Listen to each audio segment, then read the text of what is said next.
Shalom and welcome to Practical Spirituality here at Aish Torah in the old city of Jerusalem, overlooking the Temple Mount. And please go online and join the Yom Tov Media Club.com, YomTovMediaClub.com. Get on there and be part of the club.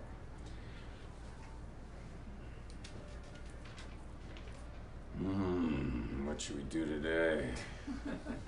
Some Kabbalah. You want some Kabbalah? Yeah, it's some spiritual stuff. Spiritual stuff. I always do very practical stuff, and sometimes I do more Kabbalistic stuff, and then bring it down to the practical. But I'm always afraid of boring myself. No, just because I don't like to repeat classes ever, and I don't have any repeat classes. But I do have a lot of good launching pads, and they're quite Kabbalistic as well. So let's think how we can launch this shit.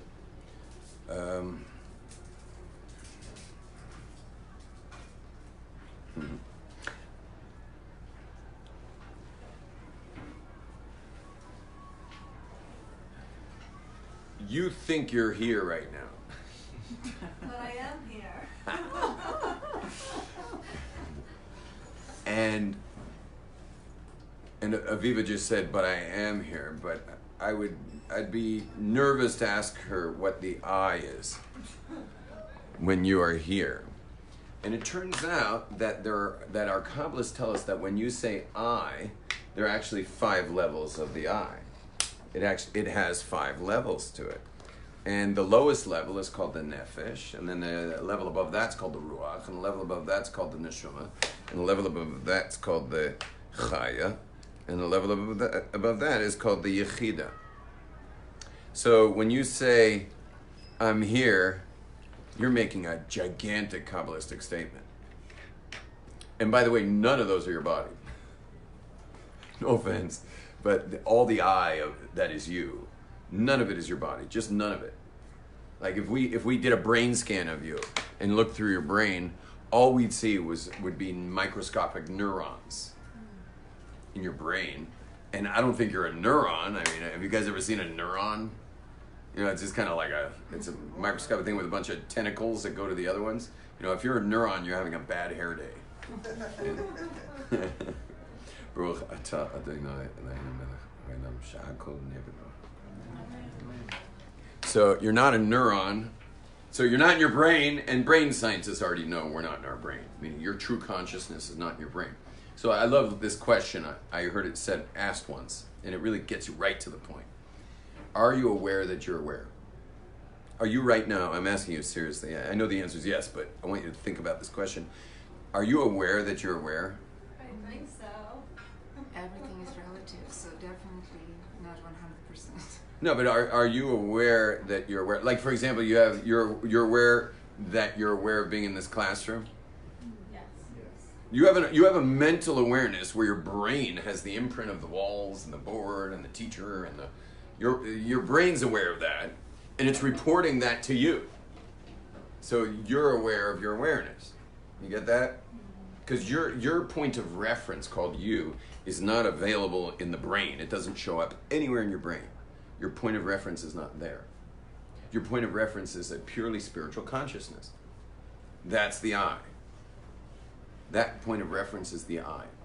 Now, likely, the point of reference that you call I is actually the very bottom of a long system called nefesh, which then interfaces with a long system called ruach, which then interfaces with a long system called neshama, which interfaces with a long thing called chaya, and then finally interfaces with something called yechida. In the world of yechida, we're all totally united. So everyone put your feet on the floor, 2 feet on the floor for a second. If you have your legs crossed, just give that up for a moment. Put your feet on the floor. And I want you to imagine, close your eyes a minute, I'll close mine too for your own privacy. Close your eyes for a moment and imagine that your feet are going through the ground like roots of a tree. And really it turns out that we're all part of one root system. So all of us, the actual trunk of the tree underneath the ground is one trunk. that we're all connected to. It's just one organism. It's a giant organism. And now open up your eyes and realize that you're part of this organism. And all these people are totally connected to you.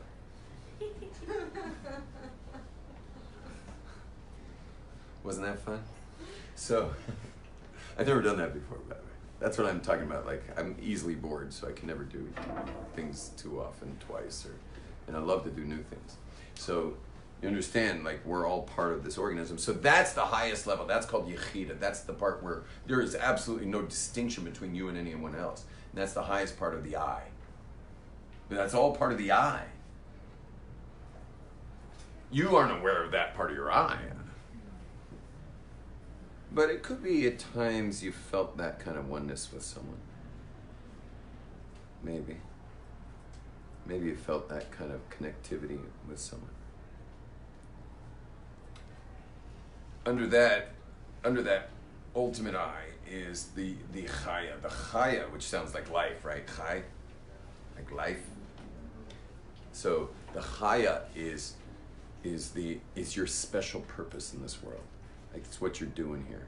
Like, what you're supposed to do in this world. And why is it called life? Because when you know what you're supposed to be doing, you get excited, you get inspired, you get motivated, you get moving. Like, you just, people who know what they're doing here never get tired of it. They never get tired of it. You can find them years later still doing it. They're permanently inspired because they've connected to the Chaya. They're connected to their special purpose in this world. Which is really nice. And you should know that you don't have to necessarily be doing it. It could be enough that you work and pay for others to do it. Meaning, like, I myself have found my special purpose, but I also put money down whenever I love someone else's. Sometimes I meet someone, I'm like, I just love what you do. And he's like, well, let me send you a website with a PayPal account. And I'm like, okay, I'm down. And I just join up. That's the way I like to do it. I like to have little eggs in different baskets. Some horses, I just love the way they run, and I want to put my money on that horse. I feel like that horse is going to be a good finisher. And so I just want a little piece. I can put a lot. I put $10 a month or some repeated thing, $18 a month. But once in a while, though, I get my secretary stops me. Meaning she'll, like, at the end of the year, she'll look at what's going on with me, and she'll just be like, can I just tell you how much money's hemorrhaging out of your bank account? And then she asks me to start describing who these people are. And I'm like, well, just read the list. I'll tell you who each person is. And she reads the list. And she's like, can you get rid of that one? I'm like, no way. Can't get rid of this. How about this one? No. Nah. We can't get rid of that one. Do you know who that is? She's like, I don't even want to hear it. How about this one? And in the end, they're all still there. And then I add. And add. And some are organizations, some are communities, and some are synagogues, and some are just people with great dreams, and I want to be part of that. I buy everyone's book who writes a book, and then I usually hand it to someone, because I'm the biggest snob as a reader, that I cannot stand, if it's not excellent writing, I cannot read it. And so I buy the book, I glance at like one paragraph, and then I hand it to someone. But this is somebody's offering. That's their offering. Like, just like someone brings an offering to the temple. If you imagine you brought an offering to the temple and the coin's just like that. This person came up to me and said, hey, I wrote a book. Would you like to buy it? The answer is yes. Yes, you wrote a book. Okay. You took something out of you and put it in this world. I'm buying it. I will write a 1 million book. You cannot say no. Write 1 million books. And CDs, music CDs, oh my gosh. For some reason, like, great musicians, great secular musicians who become observant, they always have to make at least one Jewish album to, like, sanctify all the other albums. You know what I mean? It's kind of their offering to God. Yeah. So these albums, you can't even listen to them. I mean, try listening to God rock. You just can't listen to God rock. So I buy the CD. I'll pop it in my stereo just to see if I'll get surprised by it. And then I just take the CD and I hand it to somebody and let them hear it for a while. And then you never listen to it again. Anyway, all of that is called your Chaya. That's the Chaya, and that's That's why you'll notice it's pretty hard to find. But the real reason it's hard to find is more for my my seminar guys in the back. They know why it's hard to find. It's because they got Evan. The reason it's hard to find for most people is because they got so much in the way of the natural self, so they never find it. Because your natural self points you to your. God's not so cruel, okay? He created in you a nature that lends itself towards your contribution. Sadly, though, no one's ever met their nature because it's under many, many wraps that I'm not going to get into now. But that's the work I do, is help people unravel what got in the way, the barrier between them and their purpose. That's why it sometimes saddens me when I meet people who they think they found their special purpose by becoming observant Jews. And I'm like, every Jew has two purposes. We got a macro purpose, and that's like to say Amen at the appropriate times, you know, and to make blessings and to do mitzvahs, and but that's a generic mission. It has nothing to do with you. Understand? That's why, I know I've said this a million times, but that's why our talit, our prayer shawl, has the black lines on it, because those black lines are barcode, so God knows who's praying. Because it doesn't matter who's praying. You know, you have to understand that I will pray this afternoon mincha, whether I'm feeling it or whether I'm not feeling it, because it has nothing to do with me, and I'm not even in that prayer. Everything's plural. Right? Elokeinu, our God. It's not my God in that, right? It's our God. And the whole thing's plural. It has nothing to do with me. I'm part of this nation of priests. What's a priest? We're called Mamleches Kohanim, a nation of priests. What's a priest? A priest is someone who's an intermediary.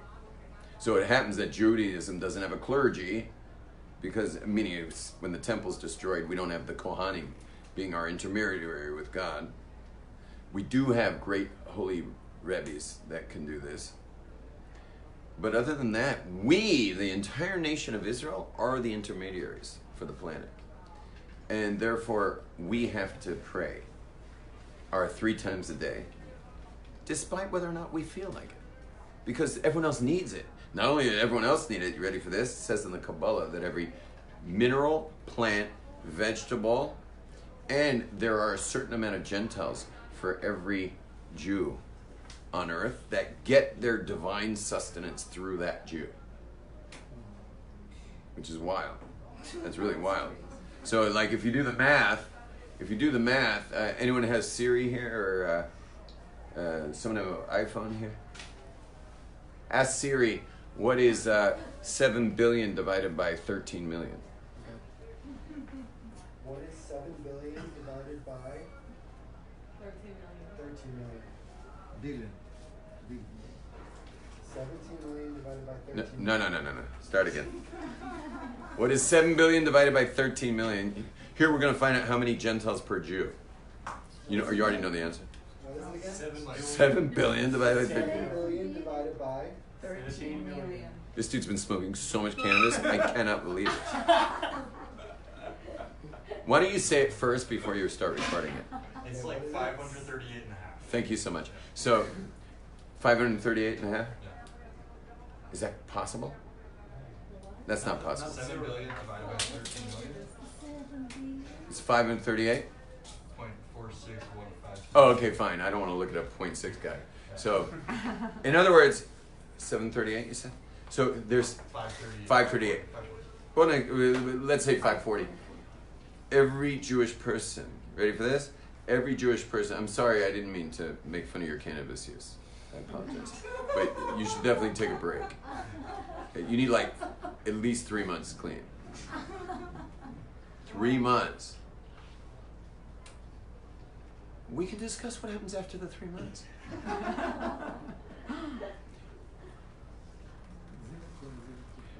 You have to, what's your name?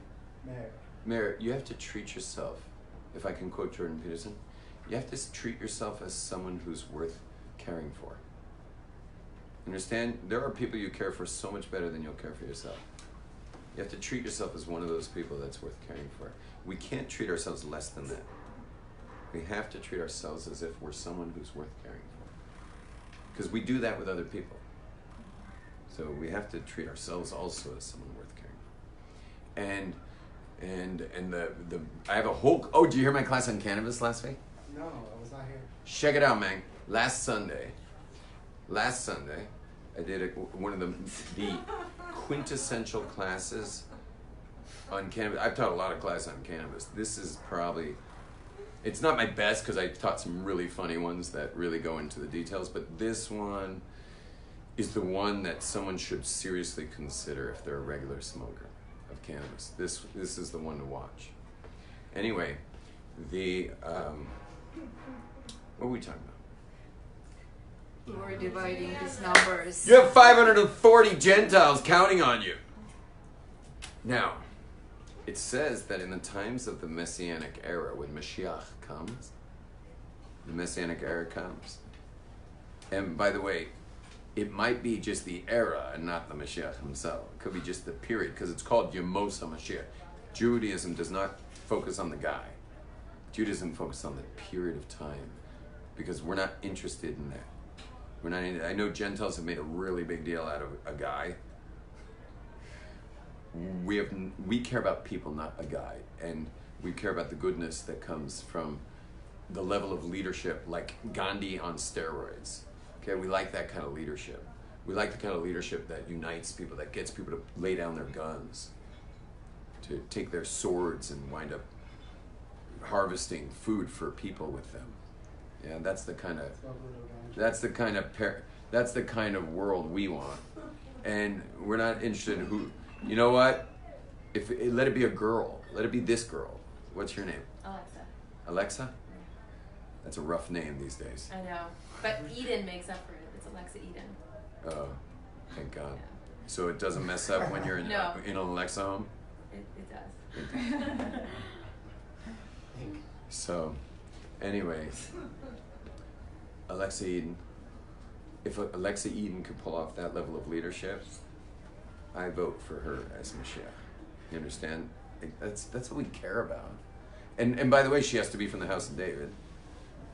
But I mean, even though we know traditionally it's not gonna be someone who's not from the house of David.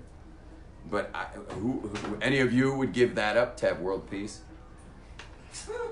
Like, I'd give it up.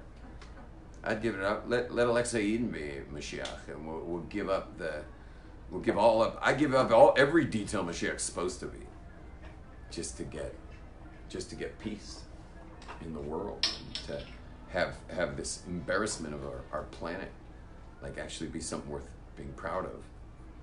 You know, I mean, what abundance we have on this planet, and we just can't seem to figure it out. Like, when are we ever going to figure this out? You know, this tremendous abundance. That's like way more than the civilization that lives on it needs, even with our growing population. You know, it's just we have extra, but we can't seem to figure out how to share it, which is how we started this class before I went on the live feed, of where parents won't even share it with their own children.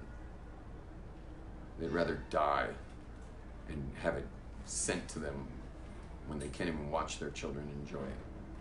You know, I mean, if we can't even get it straight in our own homes, how are we expecting strangers to figure this out? So we need Mashiach. We really need a Messianic era. We need to get to that place badly. And you want to know something? It starts with you, all of you. It starts with you. Start acting as if you can make that kind of difference. Why not?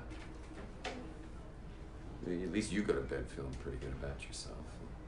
People could certainly use a little shot in the arm to feel better about themselves. And how much better would you feel about yourself if you spent at least a portion of your day trying to figure out other people's issues?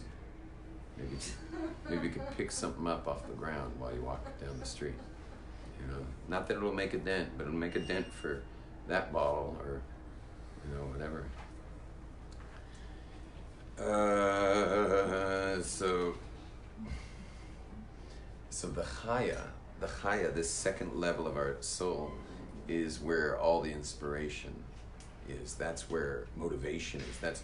And this is something worth finding. And if it requires an extremely painful strip down of everything you thought you were, if you're gonna have to strip that thing down, which is painful, but it's worth it because on the other side of that is tremendous energy and motivation.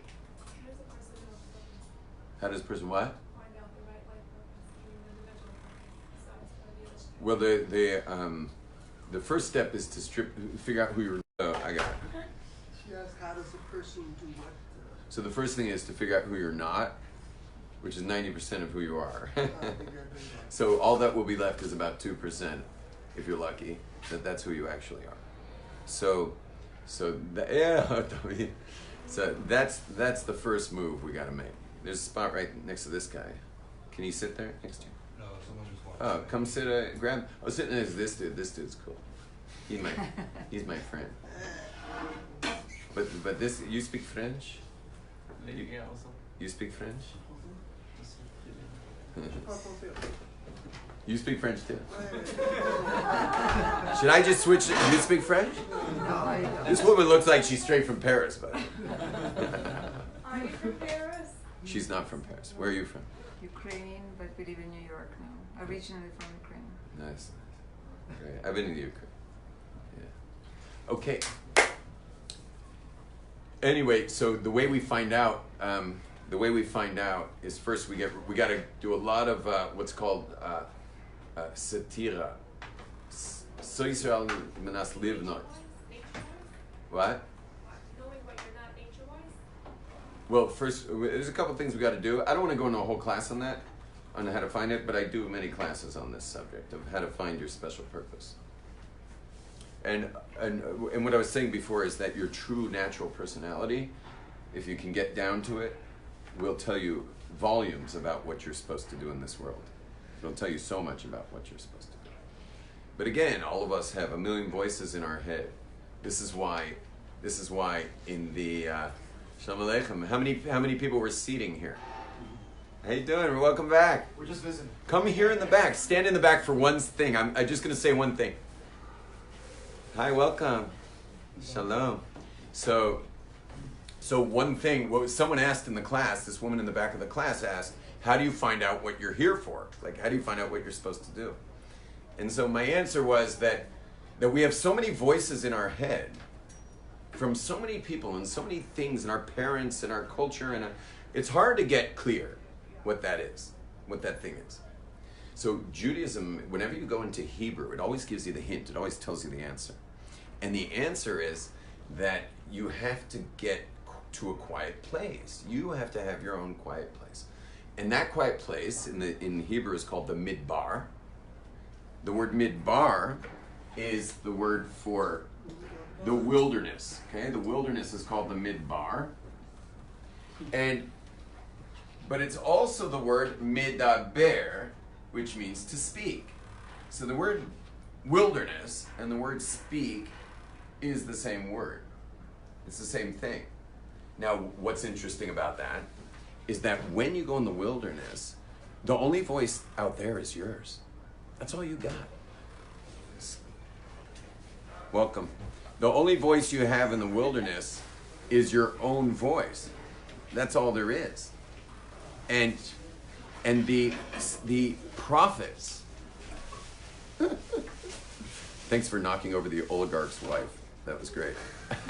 I'm just kidding. They were actually like they were so ready to leave as soon as they walked in. But it was pretty funny to watch the door just like bang right into the lady. Yeah. So In the middle of the bar, not in the mid-bar. that was classic. So you did great, especially if you heard the rest of this class. Okay. You knocked doors into oligarchs. Okay. Now Usually people don't stand there. I know. So listen up. In the desert, in the midbar, is where you hear your voice. But guess whose voice? If you spend enough time in the desert, whose voice do you also hear? Start to hear God's voice. And that's why you'll notice that all the seven shepherds of Israel,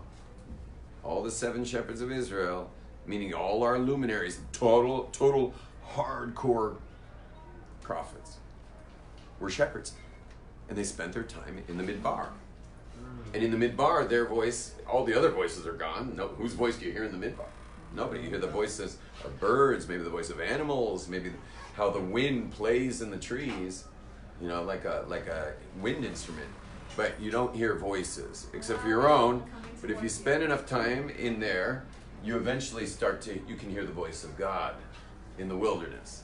And think about it. Abraham, shepherd. Isaac, shepherd. Jacob, shepherd. Moses, shepherd. Aaron, shepherd. Joseph, shepherd. King David started his career out as a shepherd. Isn't it because they lived in an agrarian society? What's that? Isn't it just because of that? That's very helpful too, but still society. Shepherds aren't in society. I meet shepherds while I'm mountain biking all the time. I mean, they're really out there. Yeah, I Evan. know this question would be overthinking it, because I really love this concept of getting quiet, and that's how you find what your place in this crazy world, and the concept of going to the desert or a more nature-esque location as opposed to around stones and buildings. Does the Torah have any delineation between a nature landscape such as a desert versus a nature landscape such as like greenery and mountain? Because I know that in my personal life, I'm only spending times in deserts versus I just go into nature, which is like usually mountainous. Mountainous with trees and stuff. Does Well, that- desert does mountains, Is but that it doesn't the do same, trees. or does Judaism say, listen, go desert if you can? So like Joshua, I'm just, I Yeah, just, so it's a crazy so question. no, midbar means, I know in Hebrew that we think of midbar, we think of the Negev, which is from the word magevot. It means dry, like a towel. Dry. Because the word for towel is magevet, Interesting. and it's the Negev, where it's dry. But certainly our sages who lived in the north near Tzfat So no were prophets in the that's- forest. You don't have to be in the desert Okay. to do that. And I mean, at, they would go I know that. at all, and the great Kabbalists of Europe, of the Hasidic movement, the Baal Shem Tov, and they spent a lot of time in the forests of the Ukraine, mostly in the Ukraine. And there, once you're in the forests of the Ukraine and those different areas, you're also you're in a quiet place. You're in a magical place. You're in a, you know, and you get to know people in there. I mean, there's people who've been living there for thousands of years who have great wisdom, and you get to meet them. And there are documents that say that the Baal Shem Tov was very close with some shamanic tribes that were in the forests of Europe. Some what tribes? Shamanic. Shamanic means they use plant medicines in their service of spirituality. Oh, can I? And there was even there's even in one of the municipalities in I think in the Ukraine, maybe it was in the municipality in Poland, has the Baal Shem Tov listed there, meaning as a citizen he was listed there, and by his name it said he was called a shaman. He himself was called a shaman, yeah, which means a medicine chief, someone who's a master of the different vegetations that cause different moves in your body and in your soul and your spirit, you know, plants that move you. So apparently he had this knowledge, although it could be, I mean, it's a municipality, it could be they're just like, that's the most spiritual dude I ever met, shaman. You know, like, we're just gonna call him a shaman, and it could be had no connection to the shamans, but if you follow some of those stories, you see like some pretty funky stuff's going on in a visionary way. You know, like even his wagon driver, whose name was Alexa, yeah, You're making it or Alexi. Even his wagon driver, who is Alexi, the tradition has it. You want to tell everybody what's the tradition? She's chewing. What? No, he drove backwards. He would drive. I mean, he had a horse-drawn thing racing around from town to town in emergencies and into the mountains. And he would face backwards. He would face the Baal Shem Tov, and the horses would take them to wherever they needed to go. But I also heard that he also would, whenever like you would give him his vodka, he'd fall asleep and the wagon would fly. And Oh, they would make him fall asleep, and then the wagon would start flying. that too. Self-driving cars. Anyway, when I hear stories like that, obviously it begs my reason to to think such things existed, and definitely lends itself a lot more to that plant medicines were involved with these guys. I mean, I've also been in a couple flying wagons before, you know. Been on a flying plane? Okay. So, anyway, but all that has to do with the chaya. Now, the next is the neshama. And the neshama is it's the soul that we actually call our soul. When you think about the neshama, it's really the soul of your, meaning it's your, let's call it like this, it's your fiber optic link out of this finite world into the spiritual world. It's, the soul is the link to, the neshama is the link out of here. Our neshamas are also very uncommon. Neshamas aren't male or female. They have no gender to them. And they are,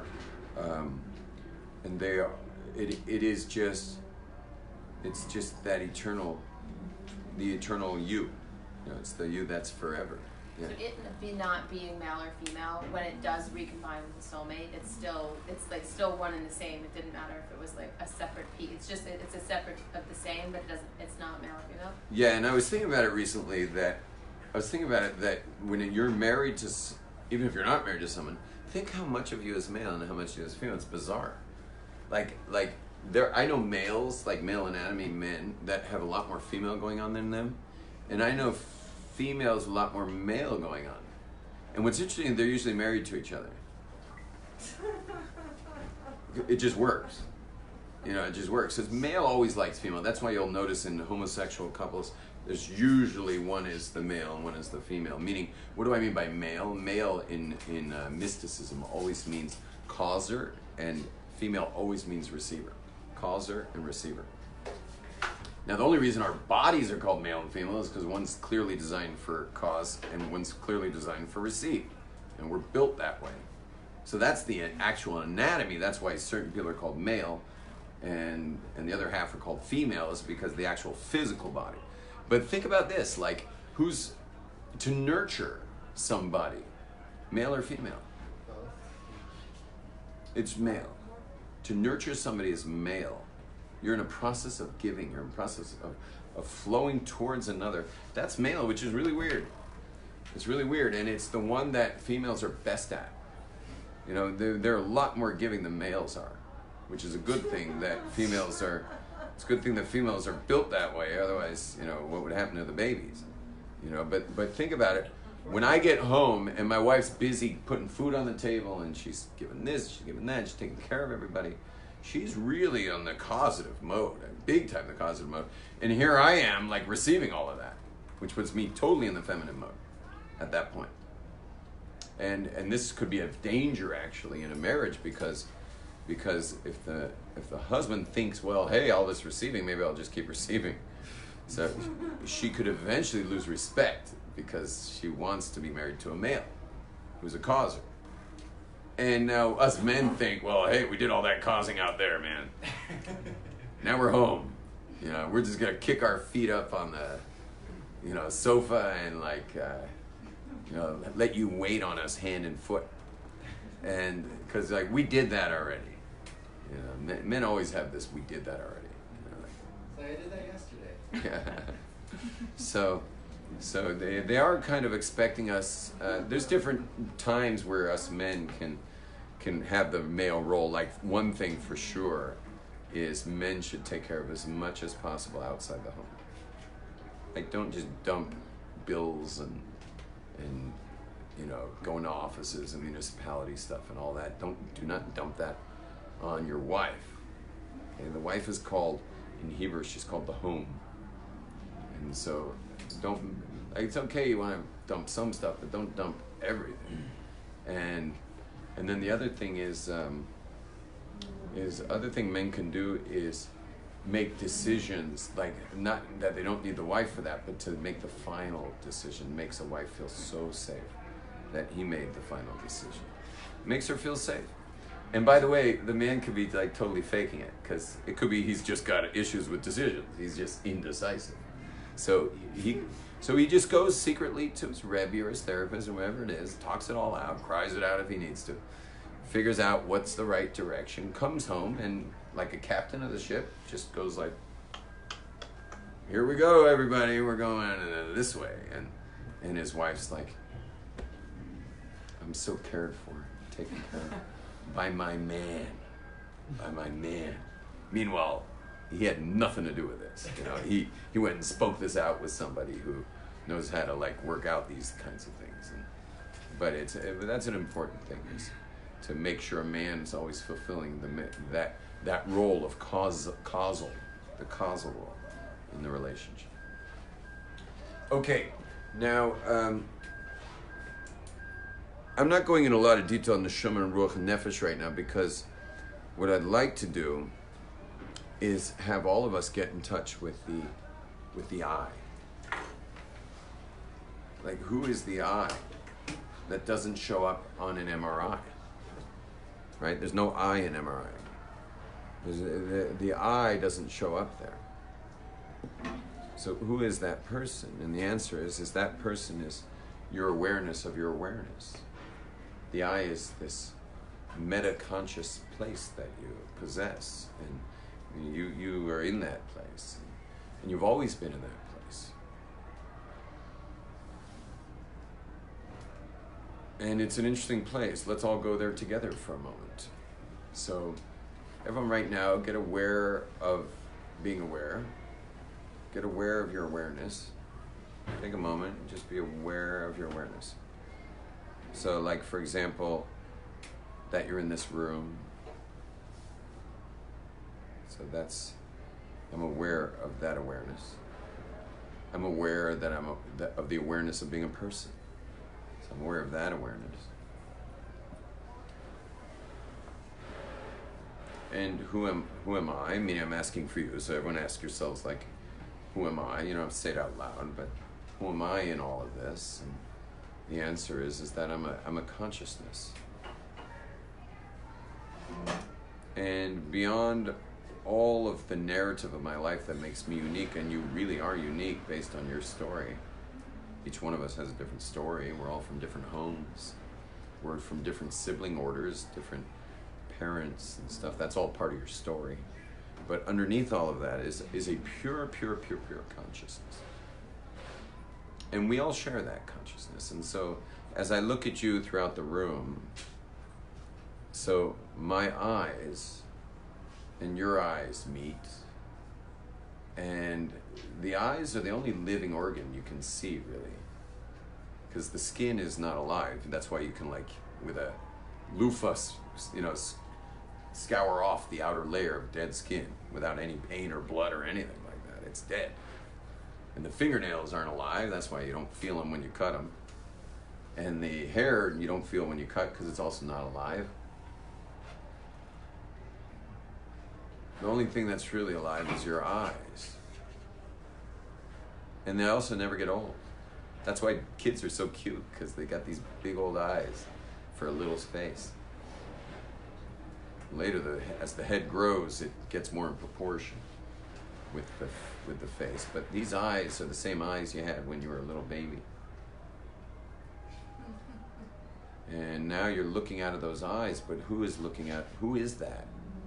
Who is that looking out of those eyes? Yeah, it's the soul. That's why they say the eyes are the window of the soul.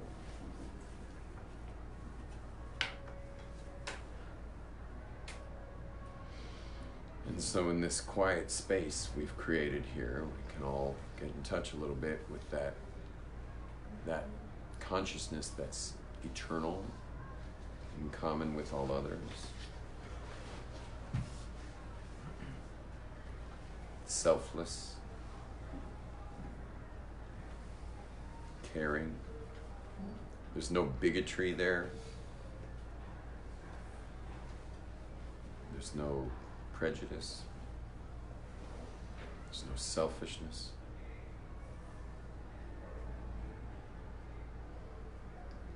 There's no anger. I mean, think, where would anger come from? It would be all the narrative. Someone's stepping on your narrative. Don't step on my narrative. Someone's stepping on your story. Okay, that makes you angry, but we're not there right now. We're not in the story. We're just in the pure consciousness, so anger wouldn't be very possible. Unless, of course, it would be an anger of evil, where someone who's lost touch, what's evil?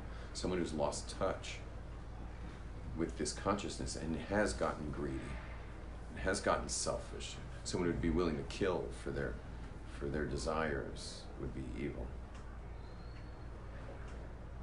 Someone who's become somewhat divorced from pure consciousness.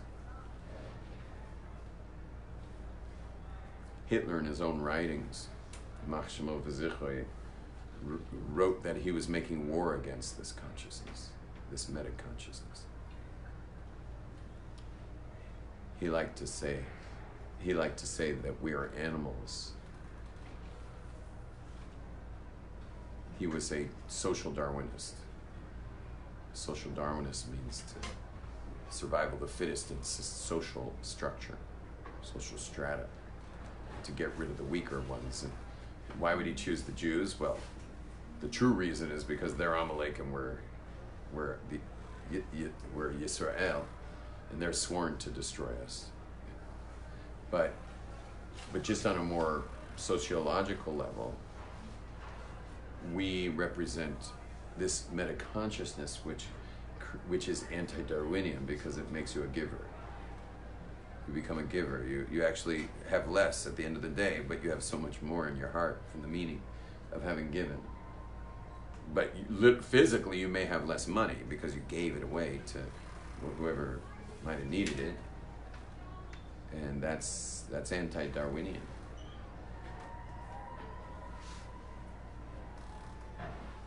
Anyway, so that's the consciousness we're in. You have a question back there? Yeah, so is there a distinction between the consciousness and the soul? There is a distinction, but we're not touching on that right now. Okay. Yeah. So as you were just saying about like Darwinism and stuff. Meaning I wouldn't make one. You wouldn't make a distinction? Because I would if you and I were studying Kabbalistic works, Okay. and it was late Thursday night. Because I think like you can take a physical substance that so modifies your consciousness, which suggests that our consciousness is emerging out of like this physical process, right? So how is it something that is non-physical if it's indistinct from the soul, which is non-physical? So to answer that, since you brought it up, is that the consciousness' only chance to interface with us is through the mind. But the mind, listening to this carefully, the mind is filled with inhibitors to not let us see what's really going on all around us, to see the spirit world. But there is a way to get those inhibitors to no longer inhibit the vision. See, everyone thinks their ears are hearing. Your ears aren't hearing. They're animals and birds and different that hear much more than you. Your ears inhibit what you hear. You only get to hear what they're allowing you to hear. What you see, there's so much that you could see right now that you'd all have a cardiac arrest. Literally. Every one of us would have a cardiac arrest if we could see what's going on around us right now. And so we have these inhibitors so we can have free will and also not try to eat our yogurt into our forehead. You gotta navigate and with that spoon. So but if you could really see it, you would see so much more. So the consciousness is somewhere in this relationship between the inhibitors and the uninhibited. And there's a play going on there between them, but for sure the consciousness is not physical, and it's in the spiritual. But our experience of it is very much interfaced with our brain, in that the inhibitors are going to be allowing the floodgates in, or it's all gating, and there's a lot of gates there, and that gating is just allowing only a minimal aperture so that we're functional and have free will and can move around the matrix. Shalom, everybody.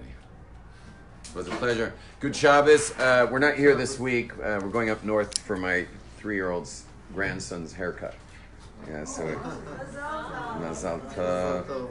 big deal. He got his tzitzis, and now he's getting his hair cut. And so we're very excited. And first time I've done this with a grandson. So that's great. And Mazel Tov. And what else can I tell you?